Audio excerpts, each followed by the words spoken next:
So it is my great pleasure to introduce today's speaker. Don Garrett is Silver Professor of Philosophy and Department Chair at NYU. He is the author of Nature and Necessity in Spinoza's Philosophy, 2018, Hume, 2015, and Cognition and Commitment in Hume's Philosophy, like Oxford, 1997. He is also the editor of the Cambridge Companion to Spinoza, which has just gone into its second edition. And just this year, the editor of a new edition of Mary Shepard's Essay upon the Relation of Cause and Effect. Super cool. And the author of too many articles to count. And for a moment, I contemplated actually doing so, and then decided against. He has served as co-editor of Hume Studies and as North American editor for Geschichte der Philosophie. But crucially, here are a few things about Don Garrett that one could not discover from a mere Google search. Like all proper Hume scholars, Don is also an authoritative fan of both Buffy the Vampire Slayer and the truly awesome movie Clueless. The latter is especially relevant in the present context, as you shall soon see. Many years ago, at a dinner gathering of Hume scholars, Don shared with us that the director of Clueless, Amy Heckerling, once said in an interview that she agreed to direct the movie because then she could be described accurately as Clueless director Amy Heckerling. Thus, much hilarity at the table ensued concerning what would make various authors at their thus titled. We could play the same game here. And yes, I've thought about it. For some of us, this wouldn't be all that funny. Taking Skepticism seriously, author Adam Wade, On Gaslighting's author Katie Abramson. But there are some fun possibilities. I give you, for instance, Collective Intentionality's author Kurt Ludwig, and Rule Following and Realism's author Garrett. But to the main line of the story then. So after we'd gone around the table for some time playing out the Heckerling joke as long as we could, with the title of various books written by people there, Don got this ever so slight smile on his face and said simply, "I'm calling my next book God." And so I give you God's future author, Don Garrett. Thank you. Thank you for that lovely introduction. It's an honor to be described as a Buffy the Vampire Slayer by Katie. My character compared to her. And when she said the author of too many articles, So thank you very much for inviting me. It's great to see some old friends and make some new friends. So the question is about Hume's skepticism in the inquiry concerning human understanding. And the main question is Hume a radical epistemic skeptic? Certainly a lot of people have thought that he was. So Reed, maybe was first to think that, said Hume hath built a system of skepticism which leaves no ground to believe any one thing rather than its contrary. Even more satisfyingly explicit, Kevin Meeker recently said, according to Hume, beliefs lack any positive epistemic merit whatsoever. All beliefs, that is, are equally probable or reasonable or justified or have the same amount of supporting evidence. Human beliefs lack the positive epistemic status of being more justified, rational, warranted than their contraries. I'll take those as characterizations of radical epistemic skepticism. I would contrast with psychological skepticism, which is an actual state of psychological doubting, and prescriptive skepticism, which is recommending or when people should doubt, and also conceptual skepticism, which is doubt about whether we understand certain concepts. And each of those can come in different degrees. I'm just interested in radical, highest degree epistemic skepticism about epistemic merit. Okay, so why focus on the inquiry? Well, it is his final comprehensive treatment of the topic of skepticism. And what he says about skepticism in the Enquiry is much more closely reflected in things he says about skepticism in later works, notably the dialogue with religion. And yet it's much less studied than the treatise of human nature. I have contributed far too many articles on skepticism in Hume's treatise, so we should study the Enquiry. And Hume's own request was that critics should no longer direct all their batteries against that juvenile work, which the author never acknowledged, but that the following pieces, including Enquiry, may alone be regarded as containing his philosophical principles. So there are some reasons to doubt that Hume is a radical epistemic skeptic in the Enquiry. From all the way through the Enquiry, at the outset, he says we may think ourselves sufficiently rewarded if we can make any addition to our stock of knowledge in subjects of such unspeakable importance, clearly implying that we should read this book because we will make additions to our stock of knowledge. In the middle, he says 3 different points. One thing is more probable than another, because claims the contrary notwithstanding. And at the very conclusion, he says we shall then find what are the proper subjects of science and inquiry. The objects of the abstract sciences of quantity and number are proper objects of knowledge and demonstration. And moral, that's his term for non-demonstrative reasoning, and then he lists 8 different sciences as included in that, form the greater part of human knowledge. Seems like there's quite a lot of human knowledge, even in non-demonstrative subjects. So why have people thought that he was a radical skeptic in the Enquiry? Well, he does say this in the final description of skeptical arguments. Well, Pyrrhonian profound reasoning, all of which has been about species of evidence, can have no other tendency than to show the whimsical condition of mankind who must act and reason and believe, though they are not able by their most diligent inquiry to satisfy themselves concerning the foundation of these operations or to remove the objections which may be raised against them. Sounds pretty skeptical. But that's not the last thing he says. That's the last thing he says in part 2 of section 12. And then he begins the last section with what I'm calling his final verdict on skepticism. There is indeed a more mitigated skepticism or academical philosophy, which may be both durable and useful, and which may in part be the result of this PYRRHONISM or excessive skepticism, when its undistinguished doubts are in some measure corrected by common sense and reflection. Meeker, I admire for his explicitness, says, unfortunately, Hume's remark is so cryptic that it's difficult to know what he had in mind. I agree that it's difficult to know what he had in mind in this paragraph, but nevertheless, I think we can figure out what he had in mind in this paragraph.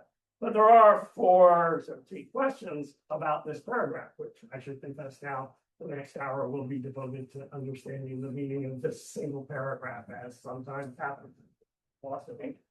Okay, so once again, the paragraph is there is indeed a more mitigated skepticism or academical philosophy, which may be both durable and useful, may in part be the result of this PYRRHONISM or excessive skepticism, when its undistinguished doubts are in some measure corrected by common sense and reflection. So one question is, in what respect or respects is Pyrrhonian skepticism excessive?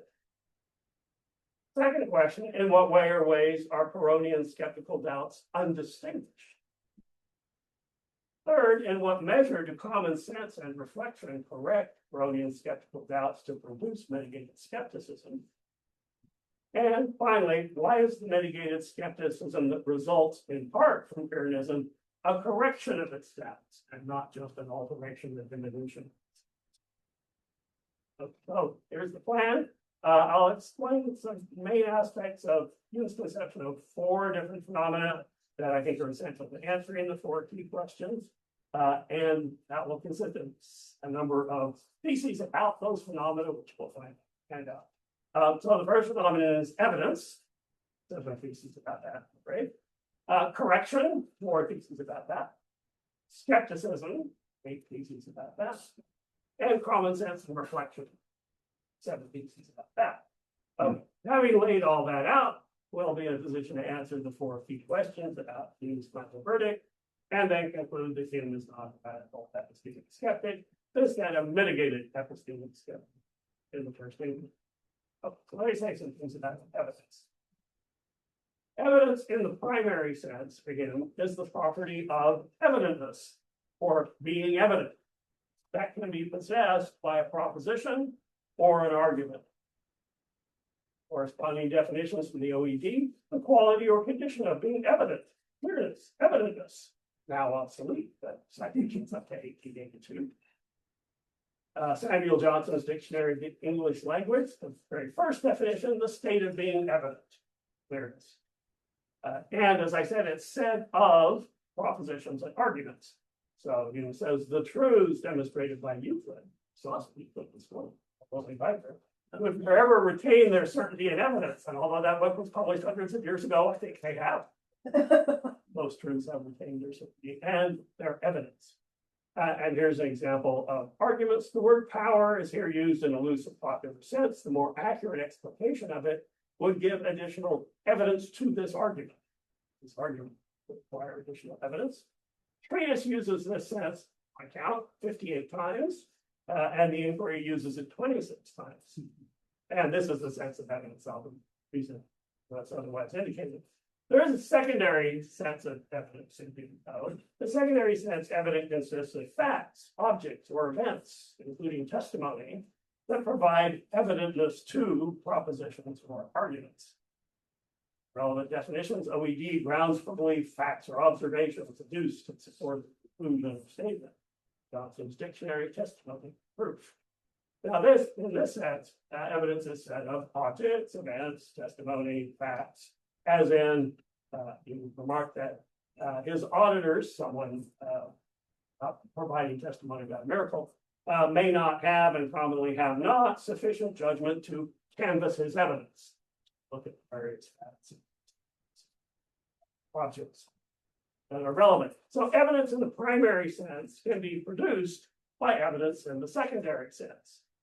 Evidence in the secondary sense gives evidence to propositions or arguments, as when he says, the evidence resulting from the testimony. Now, in the secondary sense, the testimony is evidence, but in the primary sense, it results. Evidence results from testimony. And the treatise never uses the secondary sense. Right? The Enquiry uses it 11 times, but as you might expect, 10 of them are in the section of miracles, where testimonial evidence in the secondary sense is under discussion. The other is liberty and necessity. Okay, so for him, there are several different kinds of evidence, including intuitive, we call consider self-evident, demonstrative evidence, sensible, sensory evidence, and moral evidence, as well as evidence of memory. So he says, from a gentleman to his friend in Edinburgh, it is common for philosophers, me, to distinguish the kinds of evidence into intuitive, demonstrative, sensible, and moral, by which they intend only to mark a difference betwixt them, not to denote a superiority of one of another. And as I will emphasize again for the last time, moral evidence here doesn't have anything to do specifically with ethics. It's the kind of evidence not. You can compare Thomas Reid, who also recognizes kinds of evidence in the primary sense.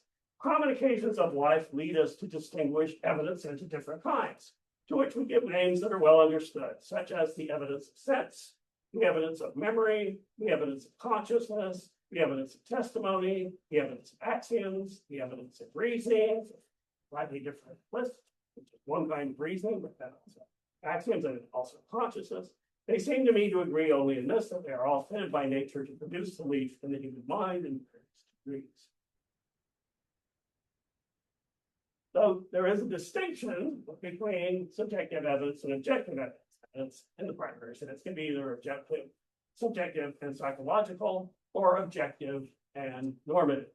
That has is true in terms like certain clarity, also something certain for me, I can be certain of it, or it can be certain.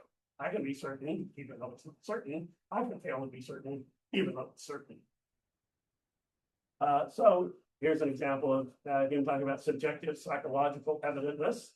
the senses alone are not to be implicitly depended on, but we must correct their evidence by reason in order to render them the proper criteria of truth and falsehood. There are also references to unphilosophical degrees of evidence about the need to correct the pliability of moral reasoning by attention to that record. He also mentions contrast subjective normative evidence with the subjective as or when he says, but the same truth, the truth he has in mind is that we can never know about causal connection unless we have experience of constant conjunction. This same truth may not appear at first sight to have the same evidence with regard to events which have become very familiar to us from our first appearance in the world. So they may not appear to have evidence that in fact they do have evidence. This proposition does. So the two may be combined when correctness is assumed.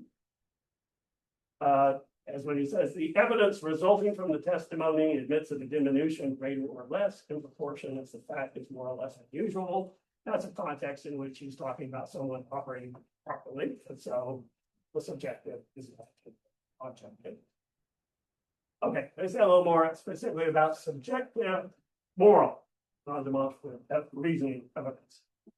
So the subjective moral evidence of a proposition is for him a sentiment of belief that results from an operation of custom after experience conjunction and consists in the liveliness of an idea. So the announced aim of sections 4 and 5 of the inquiry, which we've all read many times, is emphatically to inquire what is the nature of that evidence which assures us of matters of fact beyond the evidence of our memory or senses. Each of the first 5 paragraphs of that section reinforces that it's about evidence, kind of evidence. And the announced conclusion of the investigation is that belief lies in some sentiment that is nothing but a lively conception. So taking the whole compass of this doctrine, we should allow that the sentiment of belief is nothing but a conception more intense and steady, and that this manner of conception arises from a customary conjunction of the object with something present to the memory or senses. In the treatise, at least, is providing liveliness that's idea that gets believed. So as the treatise treats subjective sensible evidence, that is the subjective evidence of sensation, as liveliness also, but arising from sensation plus some complex operations of the imagination. Other than this, the inquiry is not specific about what qualitative character of sensory evidence is, but it's probably liveliness. Again, they're definitely not committed to the same psychological operations as producing. Okay, one more thing to say about moral evidence in particular is that there are degrees of moral evidence, of which the highest results from what he calls proof, which is not demonstration, but a kind of moral reasoning based on completely uniform and pervasive regularities. And the other degrees are degrees of probability in the proper sense, as distinguished from proof, which is a lot of degrees of certainty. He notes that Locke opposes knowledge to probability, and so Locke has a sense of probability which is all known enough for reasoning. And he starts the treatise using that term. So one of the treatises is that moral reasoning uses the term probability. But now he's noting that's kind of not in accordance with common. He's got trouble about what to call non-demonstrative reasoning. On either hand, moral suggests ethics, that's wrong. Probable suggests less than proof, that's wrong. He by both of them means non-demonstrative. In our reasonings concerning matters of fact, as there are all imaginable degrees of assurance from the highest certainty to the lowest species of moral evidence. The term he's using in the inquiry. By proof, I mean those arguments which entirely free from doubt and uncertainty, by probability that evidence which is still attended uncertainty. And contrasting broader improper sense of probable pretty not demonstrative. Okay, the degrees of subjective moral evidence or propositions are degrees of liveliness. They're degrees of the sentiment of belief. It is greater the subjective moral evidence. Probable moral evidence the kinds of mental operations that give rise to what he calls philosophical probability typically involve the conflict and subsequent diminution of liveliness. Two ideas have liveliness, selective diminution. So philosophical probability, he says, may be divided into two kinds. Probability of chances from a subject of some certainty that allows of equally open versions of chances. So rolling a die. It is certain that the die will land with some things up. That's established by past experience, but it leaves open which face it will be. If 4 of the faces should be blue and 2 of them red, the original force of the original will land with the face up, gets divided psychologically 6 different ways. The 2 red ideas share of the vivacity, they combine their vivacity. The 4 blue ones combine their vivacity, and the 4 blue destroy the vivacity of the 2 red, but they lose a good share of their own vivacity in the process, and that's why we're that's a kind of conflict of diminution. In the probability of causes, this is from experience comprising mixed experiments. For example, sending out ships of which only some return. Send out 20 ships, and now we project of the next, and 19 of them return safely, one does not. We now project to the next 20 ships that there will be 19, we have 19 images, each with a share of vivacity of ship coming back safely and one ship not coming back safely.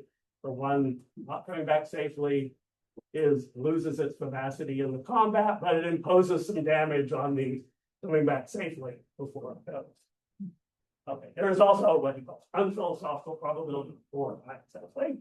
The 2 previous kinds of probability are received by philosophers and allowed to be reasonable foundations of belief and opinion, but there are others that are derived from the same psychological principles that had the good fortune to obtain the same sanction. For example, giving more vivacity to the most recent experiment. That's not approved of, that's not something that contributes to objective evidence, but it's a feature of subjective evidence and has not been allowed to be a reasonable foundation of belief by philosophers. So we include basically objective moral evidence derives either from proof or from one of the 2 species of philosophical property. Subjective moral evidence has other sources and influences. Okay, that's all for evidence. Let me say a little bit about correction. Concepts of objective beauty and virtue arise from the correction of variable subjective aesthetic and moral sentiments. It says, familiar passage, in order therefore to prevent continual contradictions in moral sentiments and arrive at a more stable judgment of things, we fix on some steady and general points of view, and always in our thoughts place ourselves in them, whatever may be our present situation. In like manner, external beauty is determined merely by pleasure, and it is evident a beautiful countenance does not give so much pleasure when seen at the distance of 20 paces as when it is brought nearer us. We say not, however, that it appears to us less beautiful, less aesthetic pleasure, because we know what effect it will have in such a position, and by that reflection, we correct its objective appearance. And it says such corrections are common with regard to all the senses, and indeed, where impossible, we never make use of language to communicate our sentiments to one another, do we not correct the momentary appearances of things and overlook our present situation. But firstly, the correction of sentiments relies on the use of what he calls a standard of judgment, consisting, you can think of as consisting of a perspective from which to feel and a set of endowments with which to feel, that human beings have naturally come to accept as authoritative. Not that they saw how worried that this was the standard, they have in fact converged on it. They have regulated in their interactions with each other the use of their terms in such a way as to treat this standard as authoritative. So on the standard of judgment for virtue, he says we confine our view to that narrow circle in which any person moves in order to form a judgment of his moral character, not just feeling, but judgment. We are quickly obliged to forget our own interest in our judgments at this time. The intercourse of sentiments, therefore, in society and conversation, makes us form some general, unalterable standard by which we may approve or disapprove of characters and manners.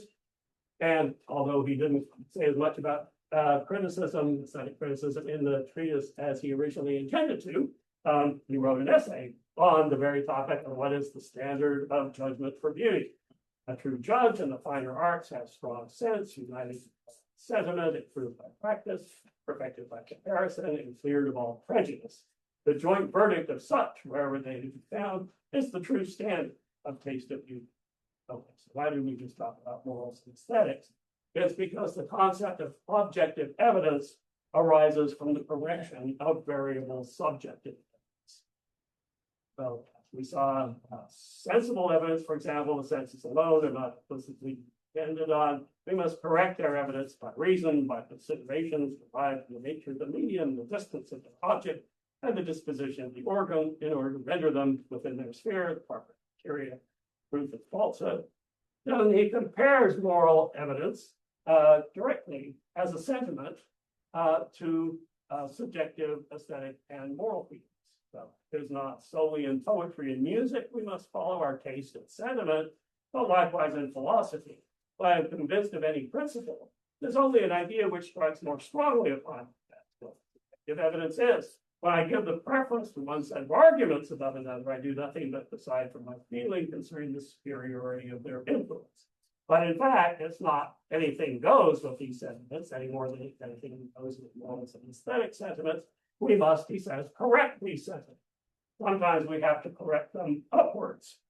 So when we make an inference on topics that lack resemblance to things we are familiar with or contiguity to us, basically boring subjects, we fail to feel the degree, the sentiment of liveliness that we ought to feel. And so, and that people would feel if they were more familiar with and more interested in the subject. And so, adopting the standard, we must raise the level of evidence.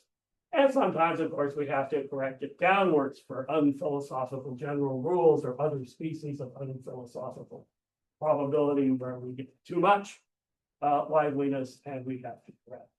As in case in which the man hung in an iron cage believes that he will fall and is in great danger. Back to his own.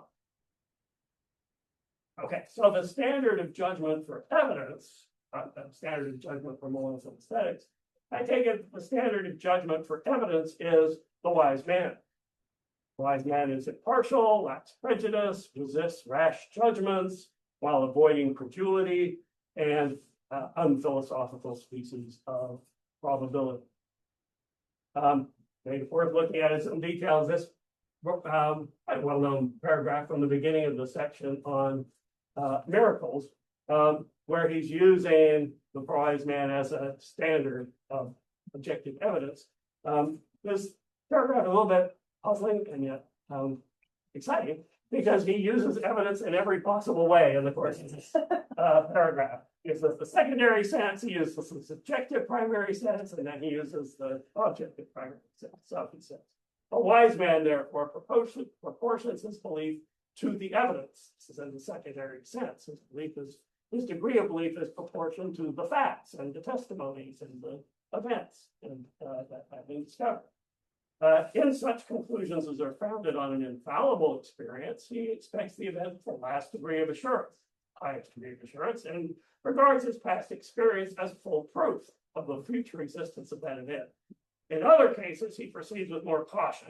He weighs the opposite experiments. He considers which side is supported by the greater number of experiments, and to that side he inclines without an hesitation. And when at last he fixes his judgment, the evidence, this is the evidence in the primary subjective sense, because it's this person who is fixing his judgment. So when he fixes his judgment, the evidence exceeds not what we properly call non-logical probability.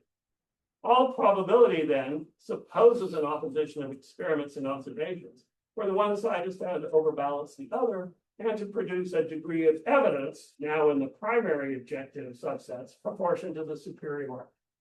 Wise person looks at the evidence in the secondary sense. He, as the wise person, proportions his subjective evidence to the secondary evidence, and because he is the standard, that's what constitutes objective evidence, like the objective evidence of the proposition also is. Okay, so far that was all general epistemology. Well, say anything about skepticism. Things about skepticism. Okay, science and inquiry discover consequent skeptical arguments. Each of these arguments consists of moral reasoning, undemonstrative reasoning, for the non-veracity of the faculty that produces a particular kind of evidence. Kind of evidence produced by the faculty. So he begins by rejecting as unreasonable Cartesian antecedent skepticism, species of skepticism, antecedent to all study in philosophy, much implicated by Descartes, and recommends a universal doubt, not only of all our former opinions and principles, but also of our very faculties, of whose veracity, say they, we must assure ourselves by a chain of reasoning deduced from some original principle that cannot possibly be fallaciously deceitful.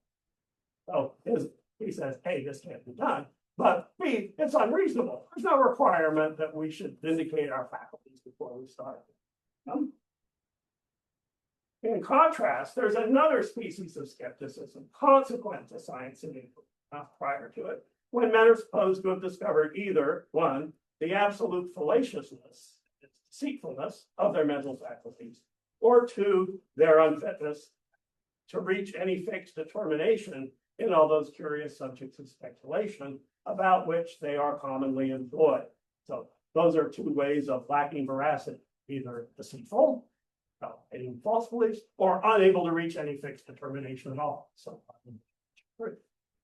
as these paradoxical tenets, as they may be called tenets, if they may be called tenets, are to be met with in some philosophers, they naturally excite our curiosity and make us inquire into the arguments on which they may be founded.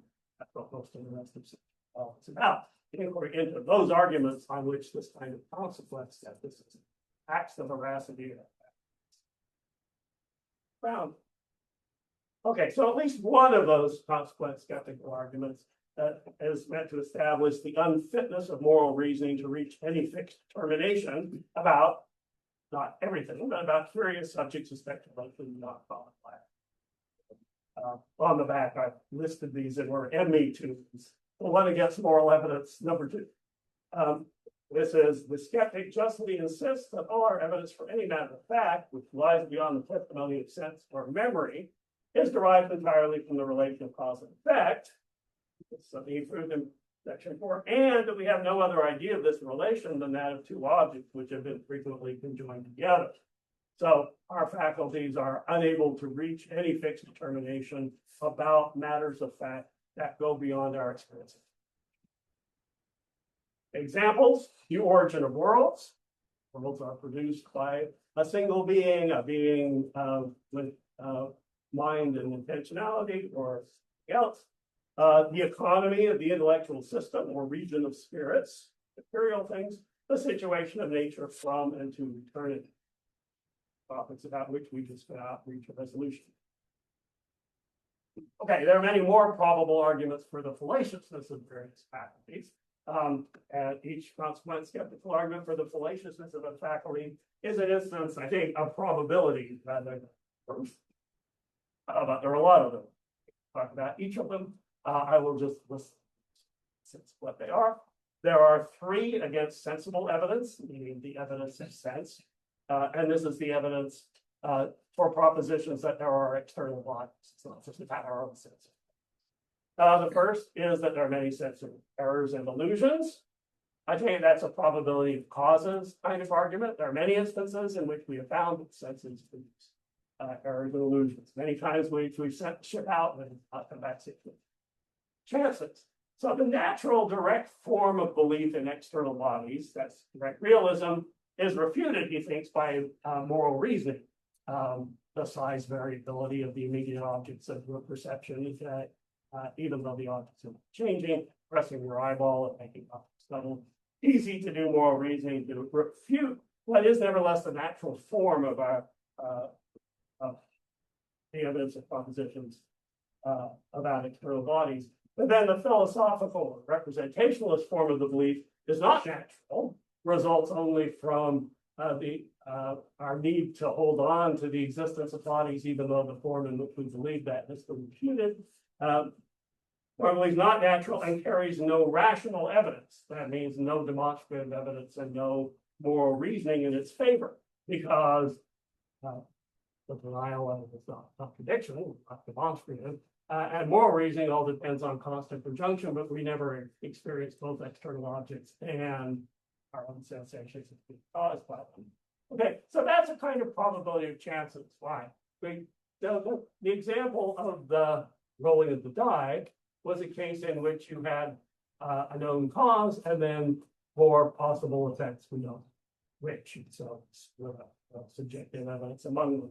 In this case, we have a known effect, namely, we believe in bodies, but there are several different possible causes, none of which we can rule out. They are like different faces of the die. I did list them on the back. Our experiences, sensory experiences, might be caused by a divine spirit or by the energy of our own minds, or, of course, by external bodies that perhaps resemble them, or something yet more remote. There's a quick 4 different possible causes, and we have no basis to choose among them any more than we do to choose among the die on the basis of reason. Okay. Okay. Obviously, there's you can divide the options up in a way that was more or less than 4, but the point is you can divide them up. That's sort of a canonical way to do it. That's a natural way. Probability of another probability of causes argument. Philosophers' moral reasoning removes secondary and primary qualities from bodies. In the inquiry, that's just philosophers' claim. Many expert philosophers claim that there's nothing in bodies that resembles our experiences of secondary qualities. Well, philosophers are often right. Not always. That's probability of causes argument. No longer argument in the treatise, but that's also a matter of probability rather than proof, I think. Okay, so against the senses, there are 2 arguments against the evidence of abstract demonstrative reasoning. Absurd conclusions about infinite divisibility of space and time. That's the probability of causes argument. There are some cases, and very important cases, in which demonstrative reasoning seems to be leading us into not just falsehoods, but absurdities. And then he says, and there's further argument, which is that we can't see how error in demonstration is possible. That is, we can intuit or demonstrate that it's impossible for a demonstration to lead to contradictions and absurdities, and yet it seems to have done so. So maybe this is another bad argument, the one that there can't be contradictions and absurdities.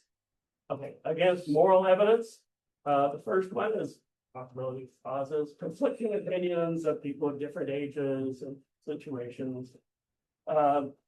The second one we already saw, which was not about full emphasis, but about inability to reach a fixed determination. We have an imperfect idea of the essential relation of causation. Causation is essential to engaging in moral reasoning, but we have only an imperfect idea. And we have some experience, right? When we have imperfect ideas, our reasoning is often not good when based on ideas.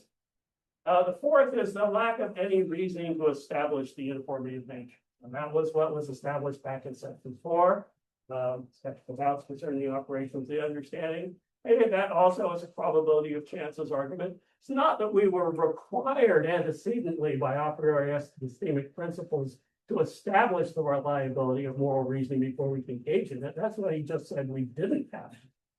Well, there is a probability of chances argument here, which is we know the effect, we believe in that things will happen in accordance with the way they have happened in the past, and some possible causes of that. The universe is in such a way that that kind of inference is always vindicated, including in the future. And the universe is some way in which it isn't vindicated in the future. And maybe there are multiple ways of that, but really to destroy the evidence, you just need something just as strong.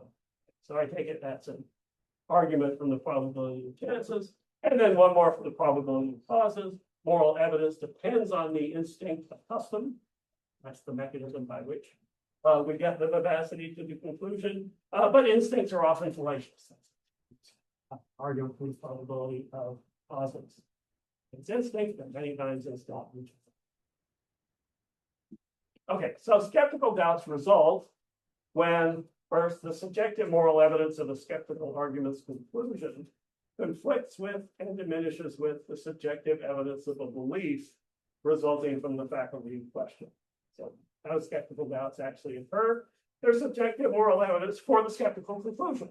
the conclusion of the skeptical argument that conflicts with the subjective evidence of the original belief that resulted from the fact of the question. So that this is another case of conflict and diminution. So where experience is not entirely uniform on any side, it's attended with an unavoidable contrariety in our judgments, and with the same opposition and mutual disruption of argument as in every other kind of evidence. And every kind of evidence we find this mutual disruption.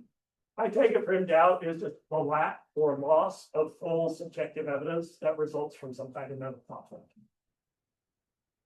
And skeptical doubts in particular are doubts that result from skeptical arguments. There are other ways of coming to doubt besides confronting a skeptical argument, but skeptical doubts are the ones that result. Is say what the mechanism more specifically of skeptical doubt is, but I think it's got to be roughly this. Truth, for matters of fact, consists for him in the conformity of our ideas of objects to their real existence. So there's not a deflation about truth. Straightforward correspondence theory. Truth consists in conformity of our ideas to the real existence. Those ideas we represent. But remember, belief, in a matter of fact, is nothing but a lively conception. So belief that P is not true, that's not the belief that P, that's the second order belief about the idea. That's the belief that P is not true. It's, first of all, an idea of the idea of P, that you're thinking about. You have an idea of P, conjoined to a lively idea of not P. And once you've got a compound idea of the idea of P as not conforming to real existence. P is, and this doesn't conform to real existence. Hence, the second order skeptical conclusion that the belief that P is not true literally contains the first order belief that not P, which was just the lively idea of not P. Well, as soon as you're thinking that a belief is not true, you are already also thinking P. Okay, in context divorced from action in common life, skeptical doubts can result in a state of Pyrrhonism. That is the annihilation of all subjective evidence and belief, but that state is never sustainable. As he says, while the skeptic insists on these topics, namely the arguments about moral evidence, except for the first one, he shows his force, or rather indeed his own and our weakness, and seems, for the time at least, to destroy all assurance and conviction. And though a Pyrrhonian may throw himself or others into a momentary amazement and confusion by his profound reasons, however, the first and most trivial event will put to flight all his doubts and scruples. As a great subverter of Pyrrhonism, or the excessive principles of skepticism, is action and employment and the occupation of common life. Occupations of common life. These principles may flourish in the schools, but as soon as they leave the shade, they vanish like smoke. Okay, so sustained Pyrrhonism would be useless and fatal, but temporary Pyrrhonism can be solitary. Here is the chief and most confounding objection to excessive skepticism, that no durable good can ever result from it while it remains in its full force and vigor. A Pyrrhonian cannot expect his philosophy will have any constant influence on the mind, or if it had, that its influence would be beneficial to society. On the contrary, he must acknowledge anything, but all human life must perish for his principles universally and steadily to prevail. But when dogmatic reasoners become sensible of the strange infirmities of human understanding, such a reflection would naturally inspire them with the modesty of preserve and diminish their fond opinion of themselves and their prejudice against antagonists. Many of the learned be inclined to haughtiness and obstinacy. A small tincture of Pyrrhonism might negate their thought. Okay. 7. Some consequent skeptical arguments of those we just surveyed are internally flawed as probable arguments. Rebuttable, erase good objections to them. So the argument against sensible evidence from sensory errors and illusions says, I need not insist upon the more trite topics derived from the imperfection and fallaciousness of our organs. These skeptical topics indeed are only sufficient to prove that the senses alone are not implicitly to be depended on. So the conclusion is not as strong as the senses are fallacious. The conclusion is the results of sensation need to be moderated by reason. But there are more profound arguments against the senses which admit not of so easy a solution. This one had an easy solution.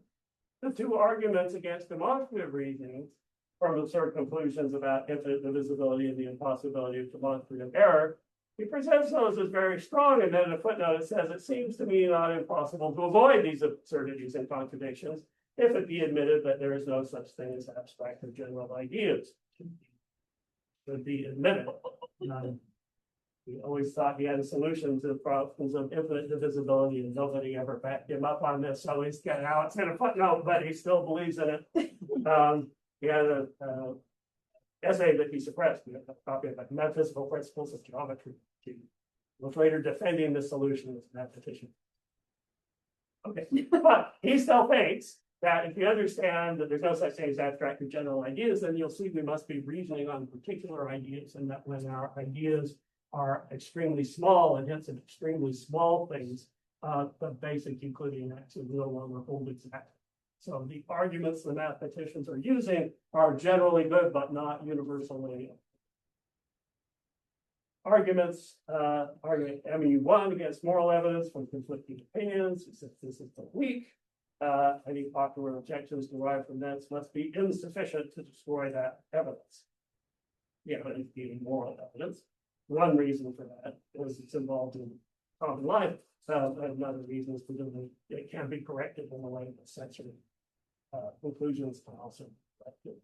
Okay, but the main point I want to make is that there are arguments that he calls profound and philosophical skeptical arguments for the non-veracity of the senses and moral reasoning that are not internally flawed as moral arguments. So the argument against sensible evidence that are philosophical profound get no critique. That's the second one. Natural form of belief is contrary to moral reasoning. Philosophical form not natural. Rational evidence. So that was an argument from chances. The third one, philosophers' moral reasoning, removes secondary qualities. Those are both profound and philosophically raises no objection to. Nothing wrong with them. They're good arguments, good probable arguments. I guess moral evidence, the first one, as we saw, is flawed, but the remaining ones are all philosophical and profound, and they get no critique. Some cause and effect, requirement constant conjunction, imperfect idea, central relation to causation, reasoning, uniformity nature. Moral reasoning depends on the instinct of custom, instincts often pledges. Those are all good.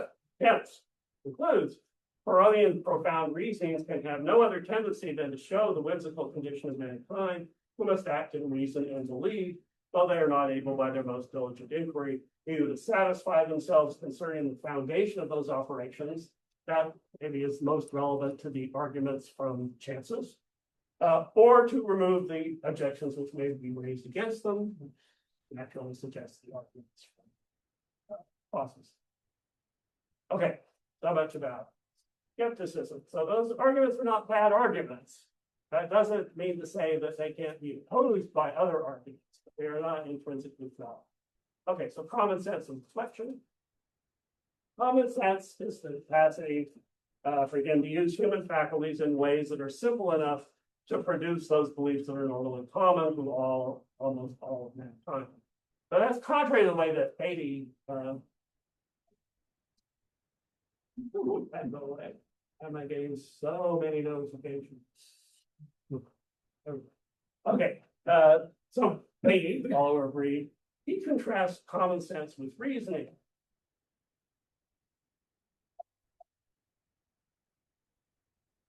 He says common sense is the faculty by which we perceive self-evident truths.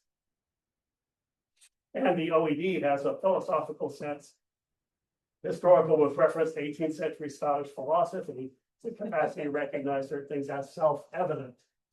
I mean, it's in a way ironic that the common sense philosophers criticize Hume for ignoring common sense, when actually common sense, as you can see, is playing a crucial role in his final verdict about skepticism. But they do mean something different by it than Hume does. Hume doesn't think of common sense as that which is self-evident. He thinks of it regularly contrasts common sense not with reasoning, but with philosophy. So for him, it's natural, closer to natural intelligence possessed by a person. things that reasoning produces can be common sense. It's not just stuff that's self-evident. Stuff the senses produces can be common sense. It's just the stuff that anybody would get to without doing any philosophy. But it's not guaranteed to be true. That's what anybody would come up with. Okay, so secondly, common sense provides consistently renewed subjective evidence that can conflict with and diminish the subjective moral evidence of contrary propositions, and so counteract skeptical doubts, especially in context of actual and common life. Common sense is constant. Philosopher renewing his appeal to common sense in the natural sentence of mind returns into the right path, secures himself from many dangerous illusions. We make appeals every moment to common sense and experience, strengthen our philosophical conclusions, and remove, at least in part, the suspicion which we so justly entertain with regards to every reasoning that's from someone defined. In common life, we reason every moment concerning fact and existence, and so many possible objections must be insufficient. Destroy that evidence. Okay, so there are two senses of reflection. That was common sense. In one sense, reflection is attentive consideration. In other sense, it's introspective consideration. There's Johnson's dictionary, attentive consideration. OED, actual process of thinking carefully and deeply. But there's also introspective consideration, so it's reaction of the mind upon itself.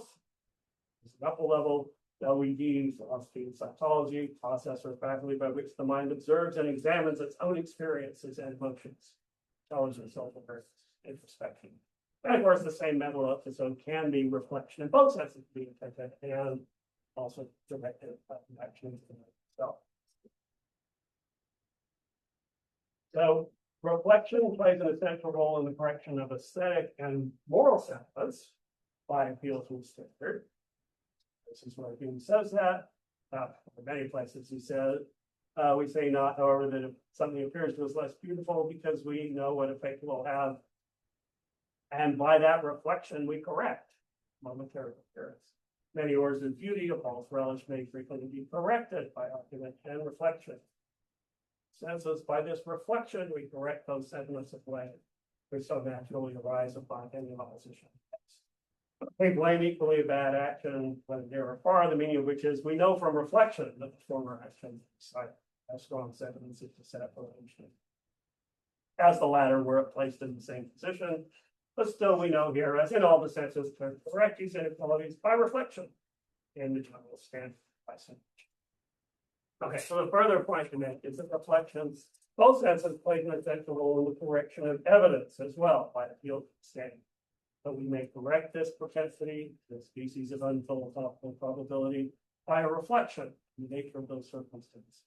So you can correct evidence by attentive consideration, which brings conflicting beliefs to mind and causes consideration of their topic to continue until a resolution is attained through the mutual diminution of subjective evidence. And then reflection as an introspective attention allows the comparison of a proposition's current degree of subjective evidence to a standard. And more specifically, reflection allows common sense to diminish the subjective evidence of skeptical conclusions and thereby diminish skeptical doubts. So forming a belief that P is true is, remember, forming a compound idea of the idea that P as conforming to real existence. That is, it's an idea of the idea of P going to the lively idea of P. Hence, reflection on a common sense belief that P, which is literally the lively idea of P, reflection on that as introspective awareness immediately results in a second order belief that P is true, because it gives you an idea of the idea of P joined to a lively idea of P, presentation of P as conforming to real existence. So this second order belief that P is true conflicts with and diminishes the subjective evidence of the second order skeptical conclusion that P is not true. So if reflection allows common sense to take the conflict to the skeptic's own second level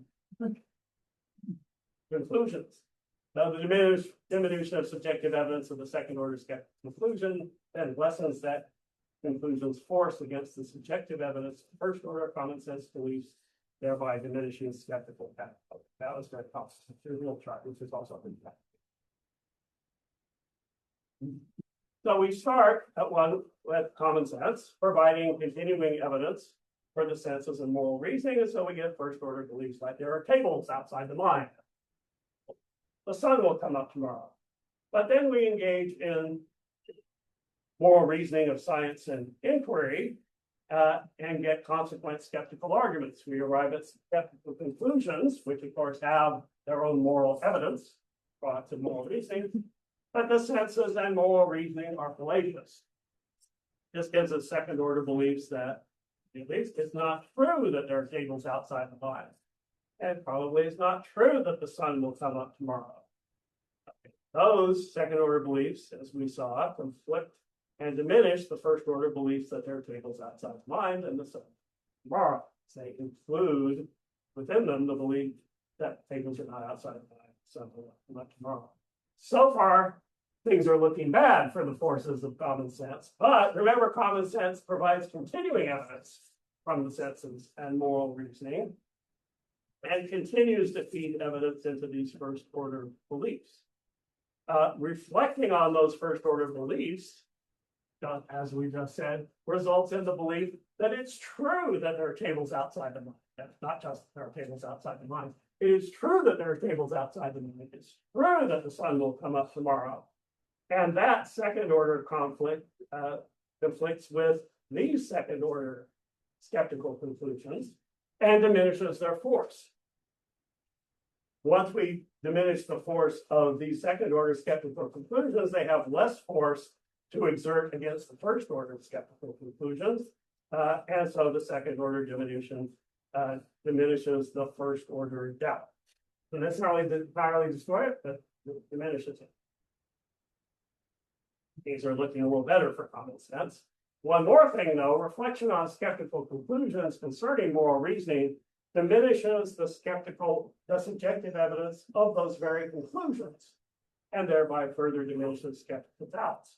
Remember, reflection in both senses on the second order skeptical arguments, consequent arguments we just laid out, and their conclusions about moral reasoning naturally result in third order skeptical conclusions that those moral second order reasonings are themselves fallacious and their conclusions are probably not true.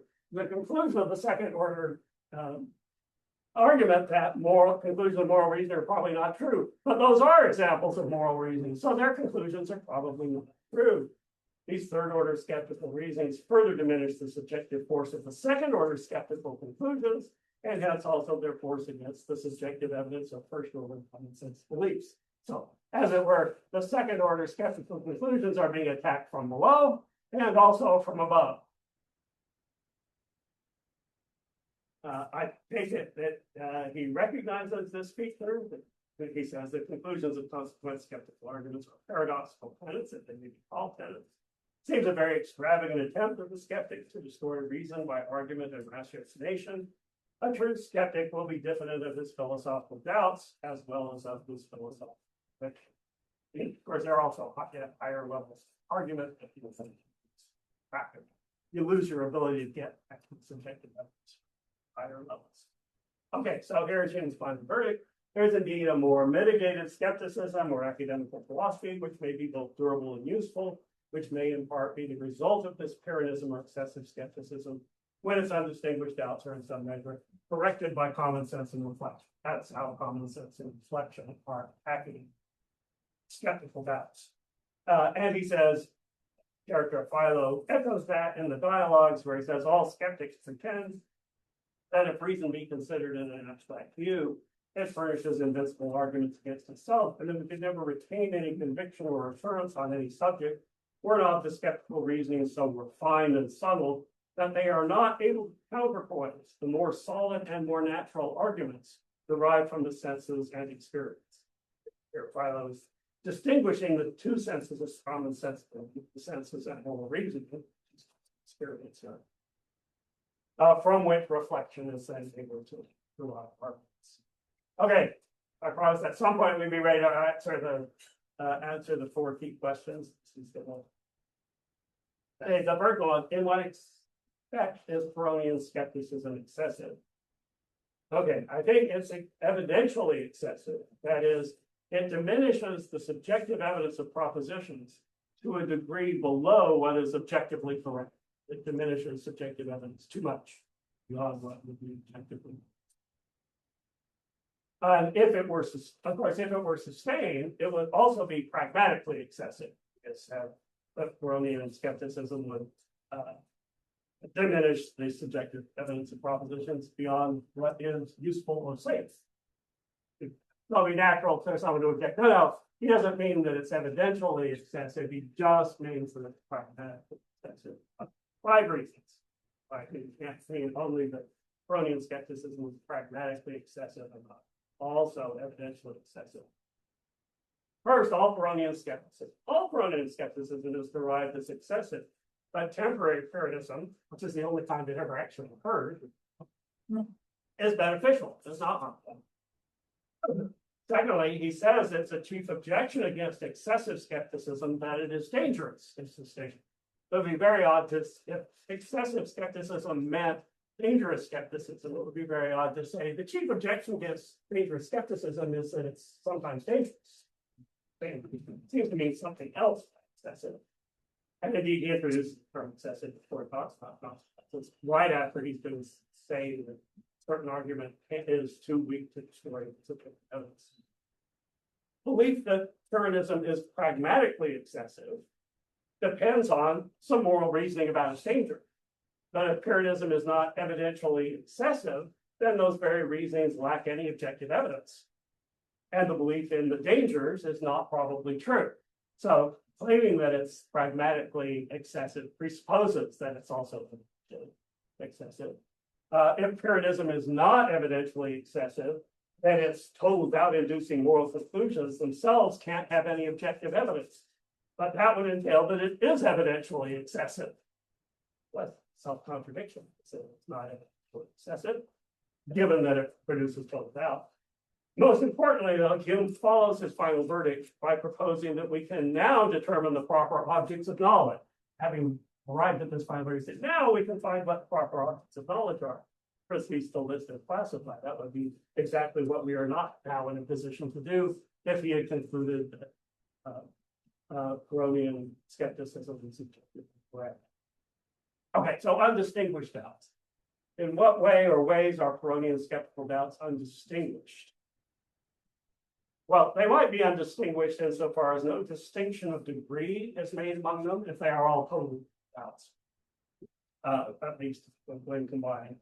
Although that might be true, that's not particularly relevant at the point that he's making the final verdict.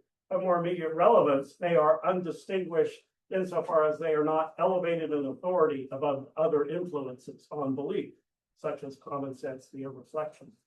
So one definition of undistinguished, in which no distinction is made or observed, but another not marked by any distinction, not noted or elevated above others. Johnson says not treated with any particular respect.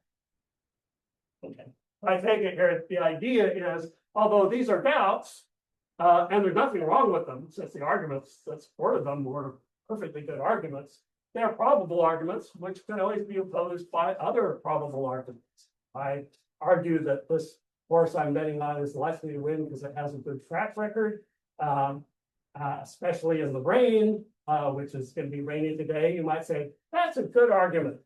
But take a look at the jockey. The jockey has never ridden a racehorse before. And you might say, oh, yeah, that's a pretty good argument for the other side. It's not that either of those arguments was wrong or bad. It was just opposable by another. And I take it that's what he thinks is going on here. It's skeptical arguments, nothing wrong with them. Well, they are opposable by other sources of evidence. In this case, common sense and reflection. Rejected all of it. Beecham's edition has a glossary that describes undistinguished as meaning indistinct or confused. But Pyrrhonian doubts are philosophical and profound. They're not indistinct or confused. Millikan's edition has a glossary that defines undistinguished as indiscriminate in scope or application. But that's not actually a possible meaning of the term undistinguished. It's actually the meaning of the term undistinguishing. Hume uses both those terms. He seems to know what they mean. It's an undistinguishing calamity. It's like the difference between undifferentiated and undifferentiating. Although they might be thought to be a discriminative scope or application, that's not what distinguished means. Okay, the measure of mitigation. In what measure do common sense and reflection correct Pyrrhonian skeptical doubts to produce mitigated skepticism?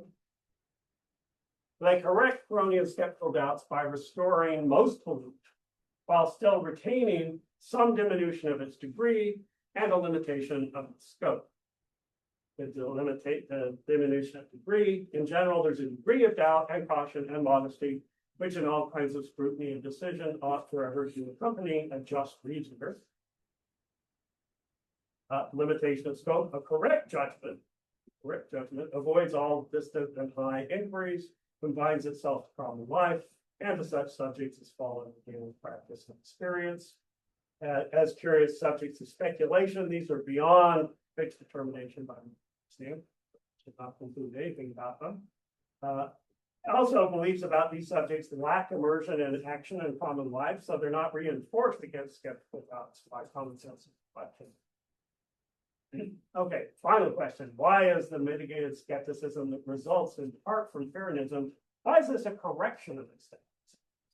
Not just an alteration of doubts or a diminution of its doubts. If we've seen the reason, is that objective evidence is determined through the correction of subjective evidence by appeal to the standard of the wise man, who responds to the conflict between skeptical doubts and common sense with durable and useful mitigated skepticism. In fact, what the wise person does. Okay, possible objection to that. Correctness is not determined by the use of a standard, but by a priori normative epistemic principles, which, for example, require antecedent justification of cognitive faculties before relying on them. Cartesian skeptic maintains. Or prohibit bootstrapping reflection, deriving P is true from belief that P, which notice is what we did. Went from a belief that P to the conclusion that P is true. I think Hume's reply to that is there just can't be such a priori normative epistemic principles. There's no explanation of where a priori normative epistemic principles come from. We make the epistemic principles. And we do it by setting up a standard. A second objection might be, well, okay, maybe it is a standard, but the wise man would adopt Pyrrhonian skepticism. The wise man would see how good those Pyrrhonian arguments are and engage in total doubt. Which Hume's reply to that is, we would not converge on a standard of judgment that we could not help but feel to be impossible, nor one which we could not help but feel to be extremely dangerous for anyone who could attempt attaining it. And there aren't any actual durable Pyrrhonian skeptics to object. People who do set that up as a standard. Okay. So, conclusion. Hume's rejected. Hume is not a radical epistemic skeptic in the Enquiry, where he holds that many of our beliefs have a very considerable degree of objective evidence. This explains why he thinks that we may have genuine knowledge and that many propositions are at least more probable than others. It is entirely compatible with granting that human beings are in a whimsical condition in which they are not able, by their most diligent inquiry, to satisfy themselves concerning the foundation of the operations of their faculties, probability of chances, or to remove the objections which may be raised against them, probability of causes. Okay, some may insist that this concession simply entails radical epistemic skepticism. If you grant that, then you're granting radical epistemic skepticism. Okay, Hume is decidedly not one of them. Instead, he endorses mitigated skepticism as epistemically just. Correct. Last answer. What Hume thinks he can and cannot do. Hume does not purport to provide and does not think that anyone could provide a non-question making argument for the conclusions that whatever has objective evidence must be true, or that whatever has objective evidence will in fact be true more often than not. But he does hold that whatever has objective evidence is, by that very fact, at least probably true, and hence can justly, though cautiously, be accepted as true. And that, he thinks, is the best we can do in our whimsical condition, And that he thinks, once we take a clear-eyed view of our situation, is epistemically good enough.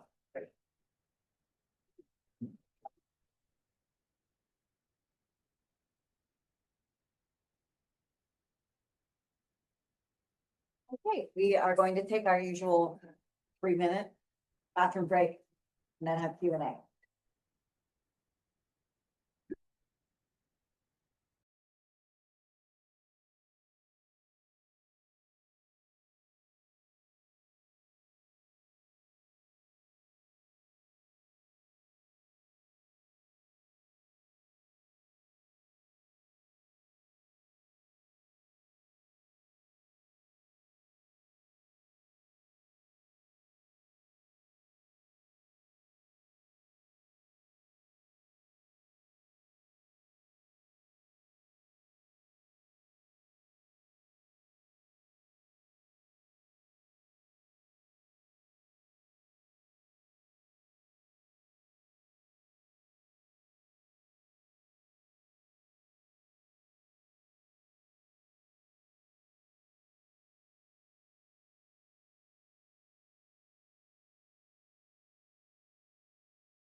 can fuel or channel this correction of proofs for external world realism, but I'm not sure how to treat this framework when it comes to arguments such as existence of God.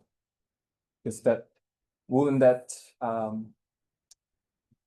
weaken somehow Hume's arguments? What belief in God? Common sense. Like if we take common sense as community belief, then at the time, cosmological argument was very much in vogue. So a wise man would also proportion his belief towards that, and then Hume's argument become to which argument? The design argument? The existence of God. Yeah, but like a design argument. Or design argument. So that will kind of conflict with what Hume says. Okay, so I'm not saying that common sense so is true.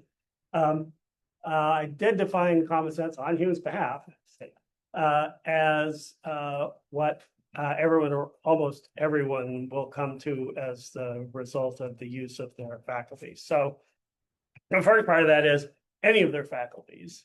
So proof is always an operation of moral reasoning.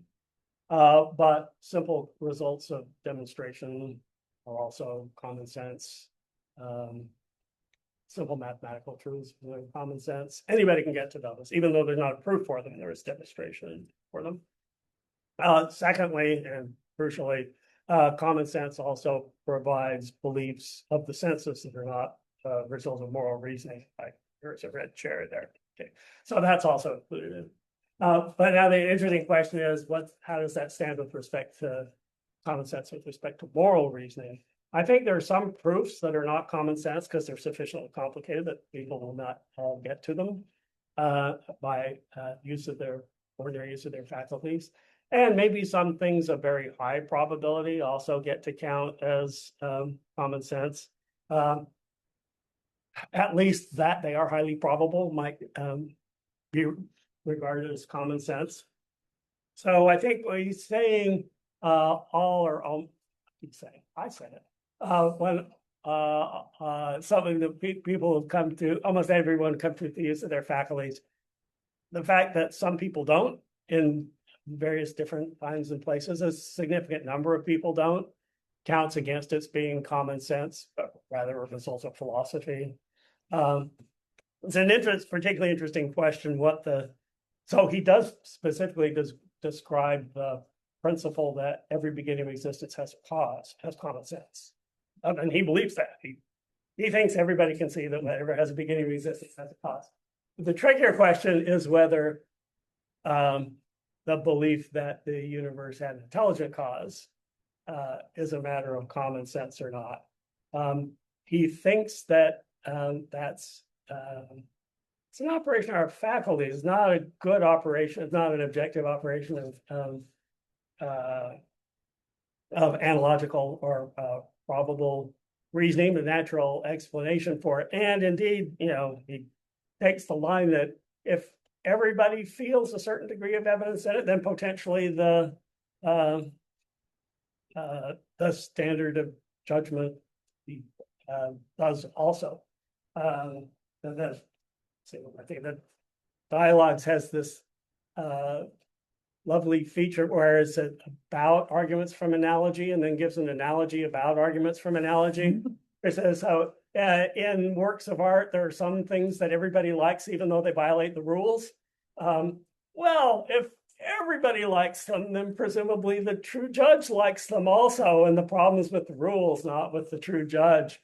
And you might say, if everybody thinks there's an intelligent cause, and so does the ideal judge. I mean, I think Hume's actual view is actually it's quite a difference of temperament among people, but it's almost the kind of thing that corresponds to what he in aesthetics he calls blameless disagreement. I feel it a little bit more the intelligent thing. You feel a little bit less. We can all be friends, right? Philosophies live in some kind of intimacy, unreserved intimacy with each other. They're all good buddies. It's a little difference, but. I do want to say, if it is, that's a good question, whether it is common sense or not. You might say, well, it's a little too vaguely formulated to be common sense, but he'd be fine with saying that it is common sense, even if, of course, even if it's not true. But even if it might well be something that the standard would go for. But you know, counts against it being common sense, and a lot of people disagree with it. It depends on how many people. Thanks. Oh, right. There's something I didn't quite understand about the chart, and Yeah, that's my graphic abilities. well, it has to do with the conclusions of the skeptical arguments. Yes. And maybe just maybe it's not understanding it with the personal some publications in the account. And You then, know, I don't tend to think of skeptical arguments as dealing with the conclusion that probably is not true. 950 versus probably is not true that the sun will come up tomorrow. But rather is we yielding something like the conclusion that we don't have the reason to believe that the sun will come up tomorrow. yeah, Something along those lines. yeah. So I don't think that's how Hume thinks about skeptical arguments. Skeptical arguments do not have conclusions about parameters. And I think that's like, for me, that was like the beginning of illumination. Section 12, their conclusion is that our faculties, certain kinds of evidence, lack veracity. So it's not about evidence, it's about truth and probability. So the conclusion of a skeptical argument is a certain kind of evidence lacks veracity, either because it is unable to reach a fixed determination, or because it's deceitful, fallacious. So the fallacious part is, and that's probably not true. That's my translation of fallacious. Can I ask a follow-up? Yeah, so can we just hear how that goes, for instance, in the case of the argument regarding our putative knowledge that the sun will come up tomorrow? How is that argument supposed to yield a conclusion about fallaciousness? Okay, so here, the original consequence skeptical arguments, the conclusions are all general about the veracity of a faculty. And then my thought was, and then when you see that certain beliefs are the result of these faculties that are fallacious, you will then apply the fallaciousness of the faculty that produced it and the fallaciousness of the kind of evidence that it has to the conclusion that it's probably true. So that the senses are generally deceitful in the way that the philosophical and profound arguments suggest. There aren't any cases outside of that. So if those arguments are have conclusions that are probably true, then it's probably true that any given conclusion of the senses, results of the senses, there are cases outside the mind. And so I bet you the sun will come up tomorrow. Yeah. So you know the if it's fallacious, deceitful, if it gives you false conclusions, probably the sun will not come up tomorrow. For example, thinking of the argument that we have no reasoning to lead us to believe in the uniformity of nature. Again, I mean, he's not saying that the problem there is that leaves us without grounds. As he's already said in rejecting antecedent skepticism, you don't need to provide grounds for believing in the fact that you employ it. And indeed, that makes that's a kind of phenomenal conservatism in contemporary lingo, but he's got a special reason for it, which is not just that you can oppose skepticism with it, but that objective evidence is the result of correction of subjective evidence. So you're generally entitled to go with subjective evidence unless you have some reason to think that you're going to need to correct it. Okay, so that argument, we have no argument to convince us that nature is uniform, so eventually we do. It's a philosopher's argument. Certainly. That's relevant because it makes it look as though the sun's coming up tomorrow would be a big coincidence. There are so many ways the world could be other than continuing to be uniform, that if there's only just two ways it could be other than continuing to be uniform, that would give us a 1 in 3 chance that the sun's coming up tomorrow. So that's the conclusion of that argument.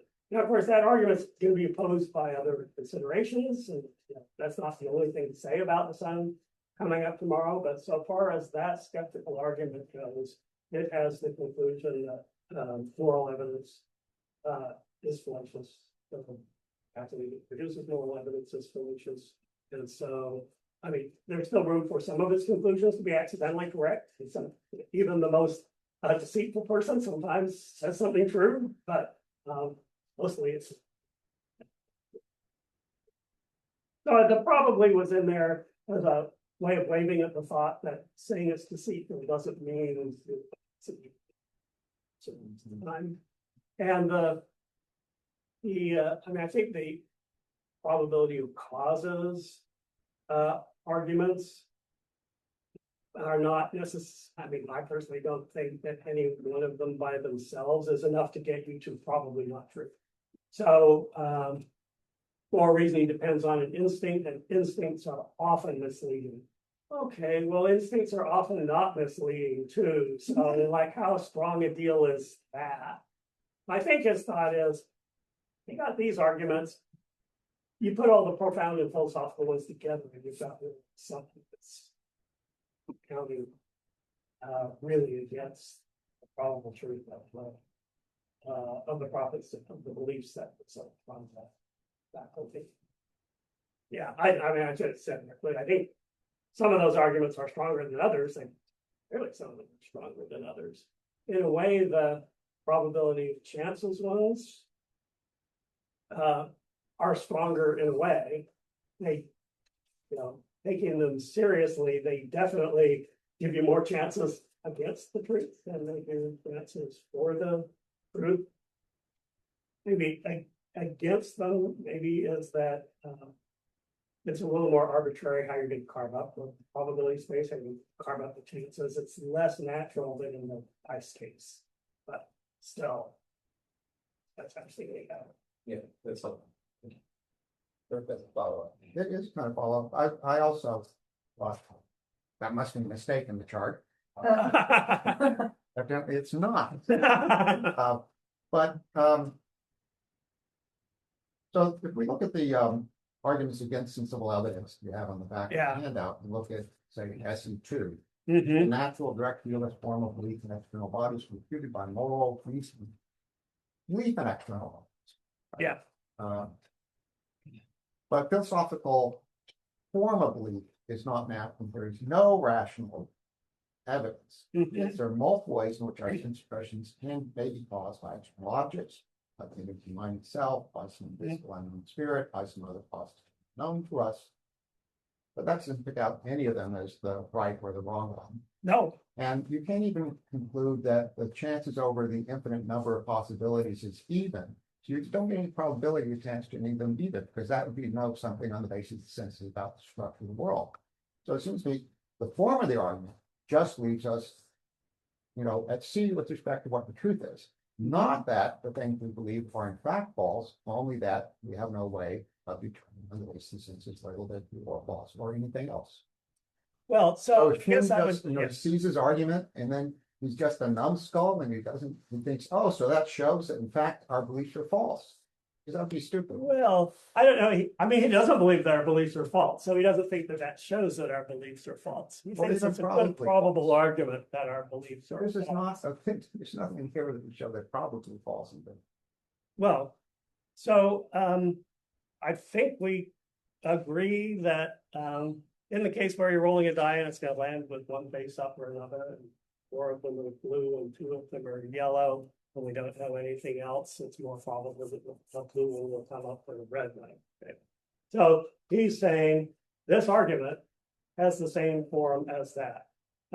Here is a natural way of dividing up the probability space. Not the only way, but it's a natural way. And so the argument that does it that way has as its conclusion that there probably aren't any external cables. Now, you could respond to that argument by saying, there's other ways to carve out that probability space, for sure.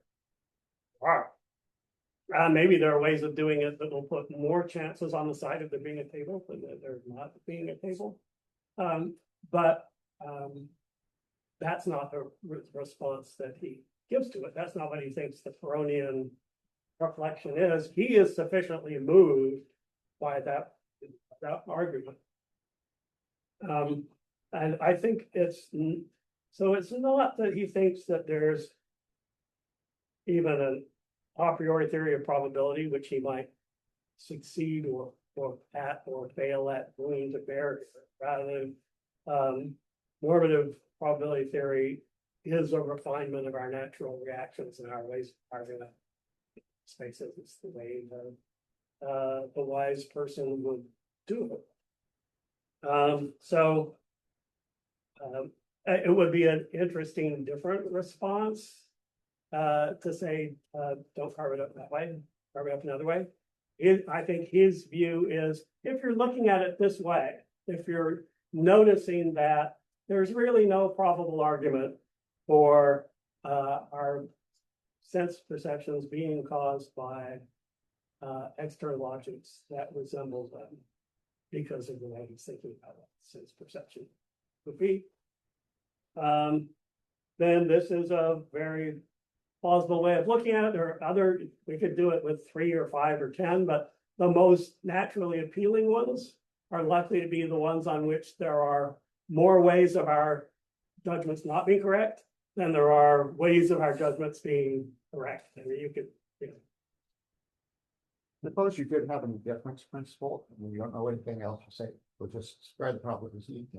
We'll take, the sun will go up and come up tomorrow, or it's not the case, the sun will come up. Just 2, 50% each. Right?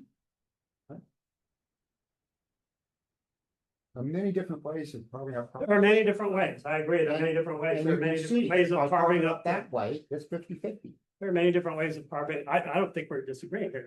There are many different ways of carving up the die case too. There's the case where the first red case comes up, and the case in which none of the others do.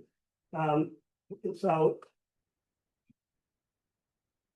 he's describing the effectiveness of probable arguments, and they depend on what's natural to the human mind to do. This is a natural way to do it.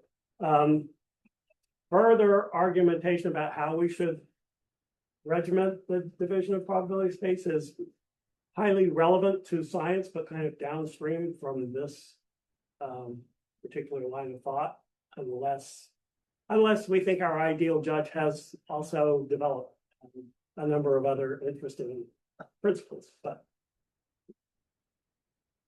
Okay, Matt.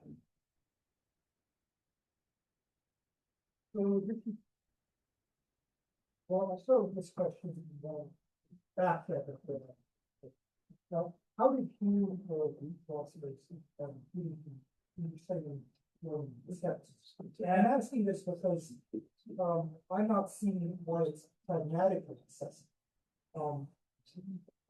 At least as I read the film and skeptics, maybe the years I've done it in depth, but it's not a suspension, it's a suspension of metaphysical thinking, and a suspension of active.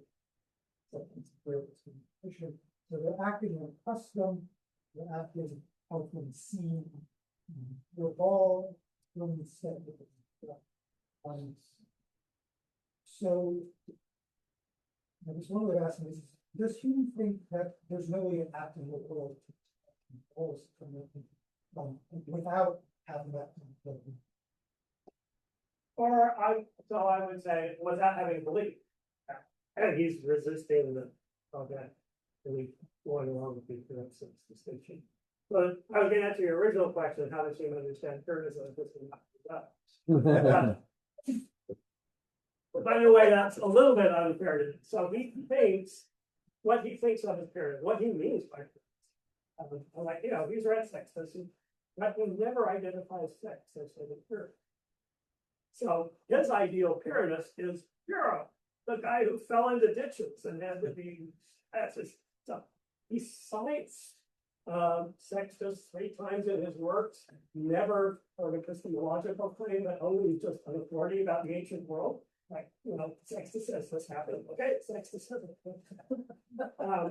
So, I mean, there's a certain willfulness in wanting to interpret. So the view he's interested in is one that's really excessive skepticism, and really sort of been about it. But I think his diagnosis of Sextus's skepticism is would be that there is not really a distinction between believing something and not believing it and acting according to it. Because if you are acting according to appearances, it's because you have a lot of ideas other than acting according to appearances. Then that's believing. So, I mean, maybe dogmatism would be something very fancy, but really, if you believe the creed, you will also naturally, if the question is raised, believe that it's true, and you will also believe that it's true is true. So it's difficult. He thinks, especially, if another way of putting it, he thinks skepticism's way of doing skepticism. So that is right. I think the thought would be he's overcomplicated about these things. So someone who refrains from belief is in a very dangerous position, and if they are merely going along with the appearances, that's what I mean. So he also has a somewhat questionable view about academic skepticism. So he indicates that skeptics, having said that, that nothing is certain, but some things are not.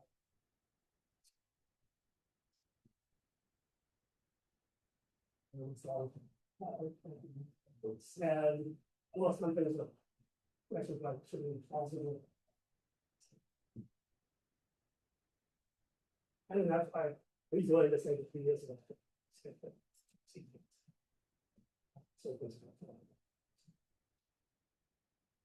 Okay, Alan. Yes, well, I think maybe my question is very close to Kirk's, but I also think that her answer to Kirk went by me real fast.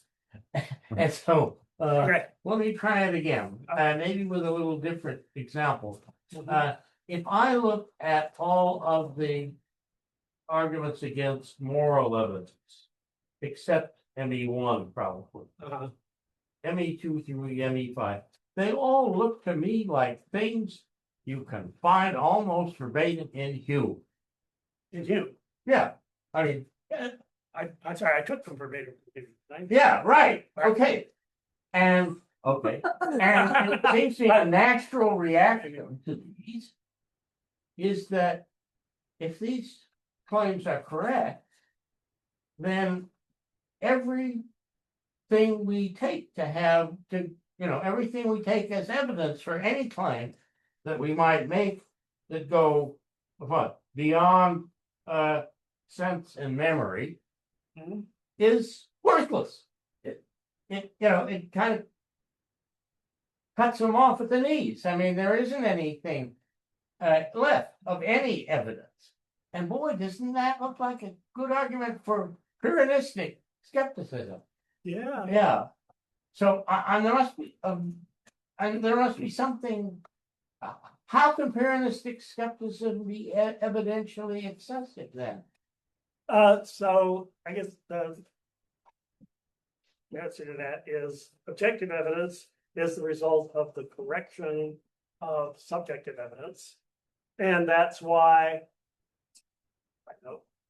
when he, in the second objection against the senses, he thinks it's so important that the natural form of belief in external bodies, which is direct realism, is false, shown to be false by moral reasoning. And then the second representationalist form doesn't have the advantage that it's the natural form of the belief. So the original form of the belief was direct realism. It had subjective evidence and was entitled to be taken seriously until we had to correct it. Yeah. Well, we did have to correct it. This new form does not have that feature, that it had original subjective evidence, and so we should give it the benefit of the doubt. It's pro tanto evidence unless we find a reason to correct it. It's just a view that we came up with and can't give any reasoning for. Its only advantage is that it lets us hold on to the belief that it's objective evidence. Okay, so when you say it destroys all evidence, so there's primary evidence in the subjective sense, which is, in the case of moral reasoning, liveliness. His view is that ME2 through 5 do destroy all subjective evidence, but not for very long. Subjective evidence returns. Why? Through common sense and reflection. Then the question is, should it return? And then the question is not how good were those original arguments. They were fine arguments. Who concedes that they are fine arguments, but they are opposed by another kind of evidence, subjective evidence, and objective evidence is the result of the correction of subjective evidence. And correction is a process of adjusting sentiments in accordance with the standard. And so the question is, what are the rules on whether common sense and reflection, continued common sense and reflection, should properly be allowed to oppose and diminish the force of those skeptical conclusions? And the answer to that is, there is no a priori answer to that. Just like in the moral case for him. Yeah. Okay. The question of conflicting moral sentiments, what does a priori morality say I have to do in the case of that conflict? A priori morality says nothing about. There is no a priori morality to tell me about this. There's just my moral sentiments and my correction of our endorsement of the outcome. And it's the same story in epistemology. That's what he's saying. But it looks like there's supposed to be some evidential force left over in the case of our sort of natural beliefs in response to what we're presented with and so on, even after certain claims completely destroy. Okay. So yeah, so That's puzzling. Yeah, so here's another thought. I mean, this is partly what you're getting. Yeah. It is an a priori rule of epistemology that second level defeaters undermine all evidence of the first order things that they attack. Yeah. And there's a way in which you might make that trivially true. It's not an effective second order defeater unless it in fact defeats the thing that it attacks. But the fact that there are, in some sense, unrefuted second order arguments that undermine the claim to objective evidence of the first order things that they are about. If it were an a priori epistemological principle that had to be true, then Hume would be wrong. But he does not concede that that is an a priori epistemological principle, as there aren't any a priori epistemological principles any more than there are any a priori moral principles or a priori aesthetic principles. The question of whether that's a good principle or not is the question of whether the wise person operates in accordance with it. And if the wise person does not operate in accordance with that, and this is that we all actually agree that the wise person does not operate in accordance with that. So it is a fundamentally different view, totally, about the status of your, I always think of particular point in Field of Dreams where Kevin Costner is trying to kidnap the guy who's playing the great writer, and he says, "The rules. You think there are rules here? No, there are no rules here." But he thinks there are rules. He doesn't think there are any a priori rules. Everything's up for adjudication by the standard of the wise person. Well, you can call something self-evident a priori and then claim there's no a priori. I mean, and that's supposed to get rid of what is self-evident. I mean, it's self-evident that if you destroy all, if X is supposed to be evidence, and you have completely destroyed X as evidence. I mean, so remember, evidence is subjective. You can get rid of that by calling it a priori, or what? Oh, so he thinks things are a priori. He just doesn't think there are any a priori normative principles. But remember, for him, evidence is objective and subjective. Subjective evidence gets destroyed. That doesn't settle the question of whether there's any objective evidence to it or not. Although it's if it's destroyed for the wise person, it does. But subjective evidence sometimes gets destroyed, doesn't.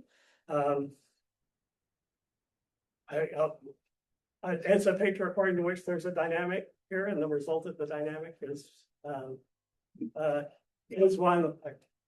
Say again is that it's one according to which we don't have the only conception of evidence we have is the conception of the evidence of a proposition or an argument understood first subjectively in terms in the moral evidence case in terms of likeliness of ideas, and then a conception of objective evidence that is derived from a conception of the correction of that, where the correction is a naturalistic process that results from the convergence of many people on a standard. Oh, naturalistic process. Yeah, yeah, oh yeah, that's naturalistic. That's where That's damn a deep underlying, yeah, Hume is a naturalist, absolutely.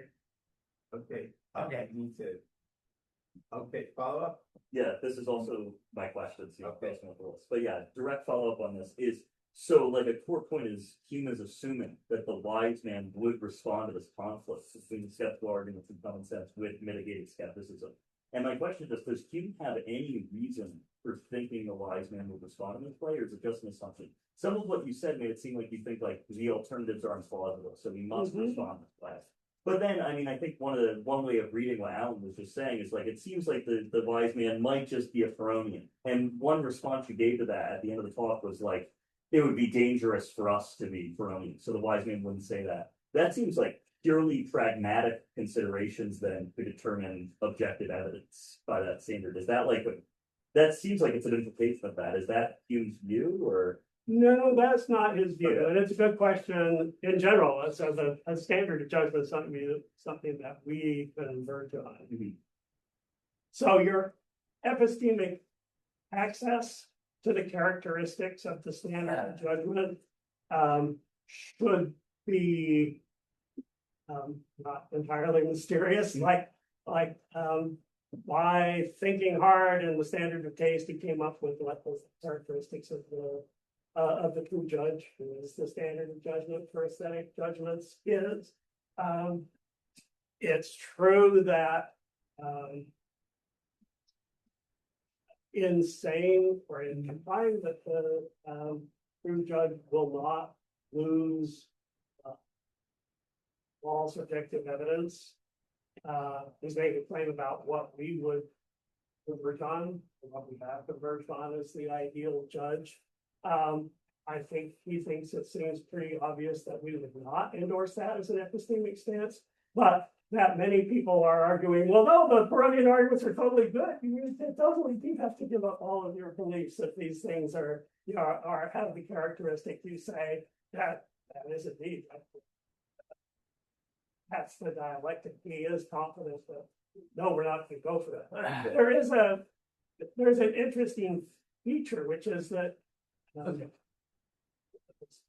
in our in constructing our standard of judgment, we tend to like to give the standard of judgment, person who applies the standard of judgment, characteristics that we admire rather than characteristics that we disparage. So, but it's not because they have characteristics that we, I mean, like, there's no analytic connection between being the standard. The standard is just what we converged on.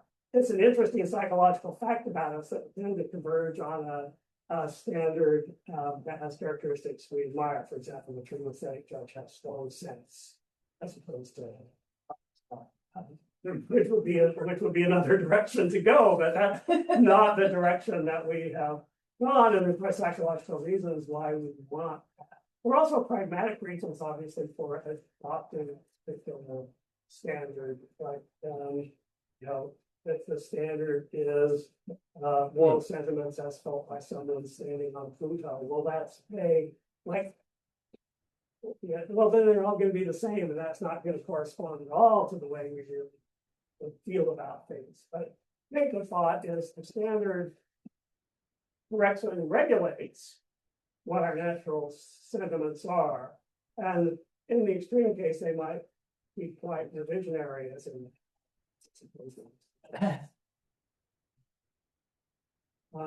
but not so much in the moral case. It's most people, the good moral judges, if they can matters to me personally. And I think he thinks human nature is such that overwhelmingly, of course, we're all going to go with someone with a standard A that will allow us to draw some distinctions, and B won't be someone that we would disparage as a dangerous person. So there's no analytic connection between being dangerous and being a standard.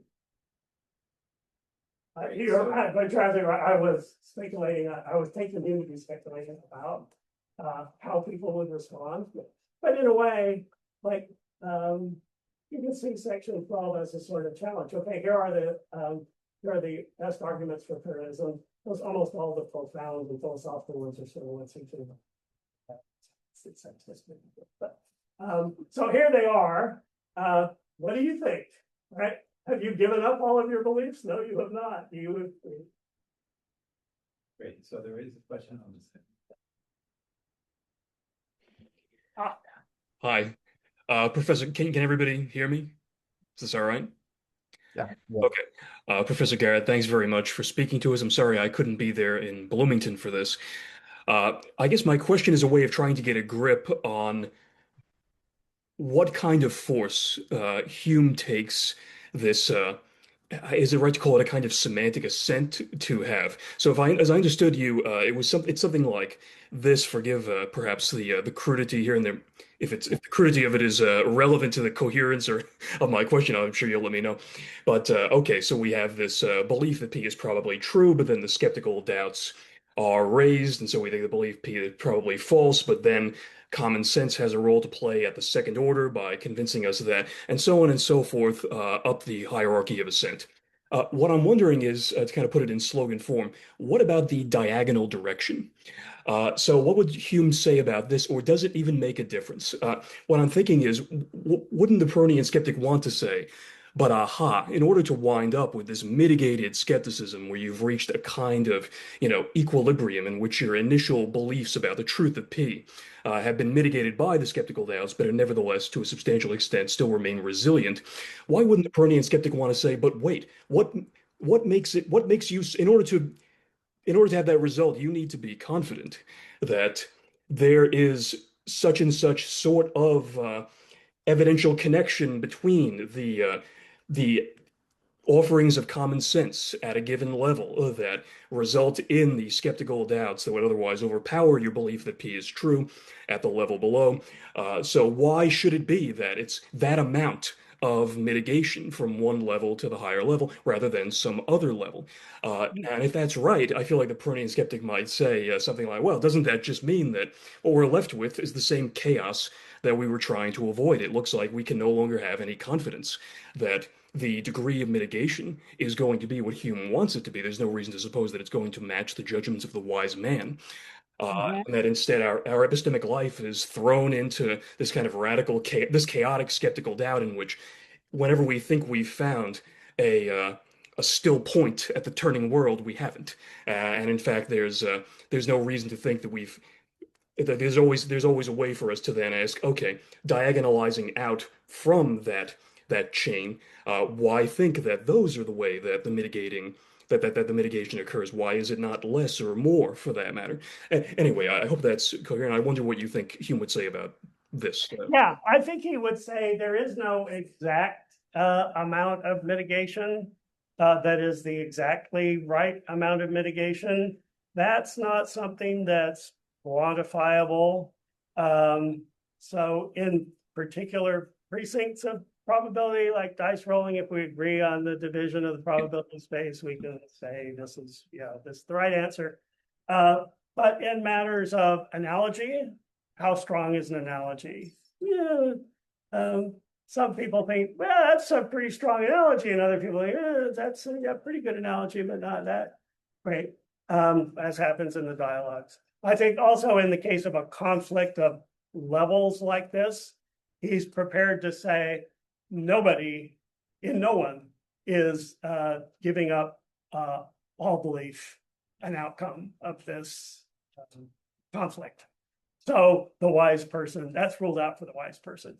But an important thing about the aesthetic judge is that aesthetic judges are have many kinds of blameless disagreement. So the specification of the standard of judgment, the ideal judge, never is so specific as to yield a single definite answer to every question.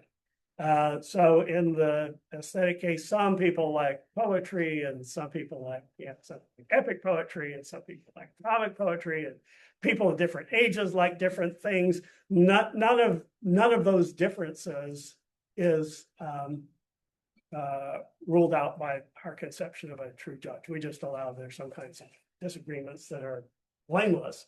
And I think he thinks that about, as it were, degrees of skepticism also. You can see that in the dialogues, but there's several places where he says, some people are just kind of more skeptical by temperament. They tend to put the more emphasis on the skeptical arguments and on the whimsical character of our situation, and other people emphasize the sort of strengths. It's, pessimists think the glass is half empty, and so he said, he was telling me today, the pessimist thinks the glass half empty, the optimist thinks it's half full, and my Excel thinks the glass is January 2nd. Okay, this is digression. But I definitely think he thinks what the exact amount of mitigation is a matter of temperament and blameless disagreement. I think he thinks of himself as skeptic, not only in the sense that he's a mitigated skeptic, which is the right outcome, but that he tends to emphasize the difficulties. He enjoys emphasizing the difficulties, actually, which is one reason why he tends to emphasize them. But someone who was a little bit more on the credulous, believing side would not necessarily be wrong either. We do probably, we would be critical of someone who was so resistant to skepticism that they were haughty and prejudiced against antagonists and so on. That's the social good that he thinks is coming out of mitigated skepticism. But there are lots of ways. And if someone was so skeptical, they stopped doing, the science of man or empirical science, that'd be too much. But I think he definitely thinks of lots of room. Right. That's very illuminating. Thank you. Yeah. Okay, now we have two more questions, and I think we started at quarter after. Is that right? So I think we can make them, we slip them in, as each of us take a little less time. Thank you. I'll try to be quick. I got stuck with the discussion about reflection in common sense and how the bootstrapping works. So, quick two-part question. One, for Hume, going from the first order thought, their tables, common sense thought, to the higher order reflective thought, I think that I believe that their tables. What is that in Hume? That second thought, right? How is that second thought something more than, given my sense of what believing is for Hume, more than just thinking the first order thought again with attention, just like, hey, right? I mean, a more emphatic key. That doesn't seem like reflection to me. I'm sorry. So there's a difference between having an idea and then reflecting on the idea by forming an idea of that idea. And it's a further thing to form the thought, I am having that idea. And honestly, I think his view is any thought that I am having an idea requires an idea of self. So I must be relating it to my idea of self, right? I mean, there's some sense in which my finger hurts. I mean, I know maybe that's just a response to my pain in my finger and not the thought of self, but I think he thinks, So I have to, I would be literally relating that, I would be using my idea of the first order idea to incorporate, to think of that first order idea as part of the bundle of perceptions of distinct self. Okay, but sorry, this is setting this up. I don't see how then, I take it this is meant to in a certain way strengthened the original thought, right? To kind of double counting from P to I believe that P and P is, and so that's. Yeah, I didn't think of it as double counting, but rather as taking, so skepticism took the battle from the second order, where it's the second argument, down to the first order to undermine the first order belief. And the reflection is a way of getting the first order belief to exert some force upward against the second order. See, this is right. So this is where I kind of got stuck. Yeah. Because it would seem to me that reflection, if it's now I'm not. It's not reiterating P, but now I'm bringing in It's an idea. self-awareness that I am thinking P. I've changed the subject of reflection, now introduced, but also, and I don't know if Hume has space for this. The thought I believe that P, I think, is inherently sapping the strength of the belief that P. It's inherently alienating. Mhm. Once you recognize your belief as a belief, and so something that could be wrong, right? That's both.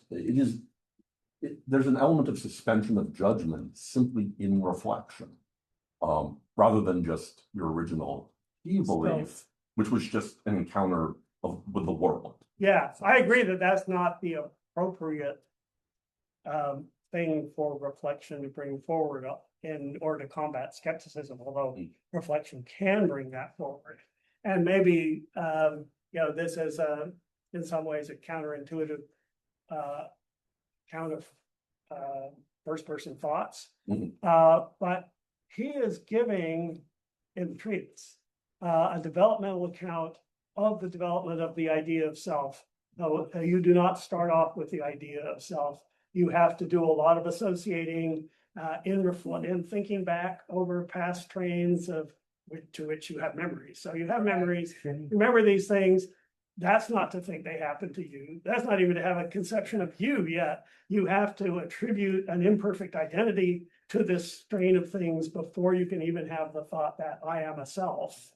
And so to have the thought, this idea, this belief is part of a bundle of ideas, of which my current thought is one also. That doesn't have any force against the skeptical argument at the second level. And in fact, it might just lead you to reflect on all the times you've been wrong before, and then that would be counterproductive. So I agree with that. I do think while you might like a view of first order thought in which thinking that P and thinking that you believe that P are more tightly bound than they are for Hume. Okay, finally. Okay, Adam, do I do a quick follow-up for anyone? I think it's Yeah, okay, so I think, yes, so that first speaker. Thank you very much. You can,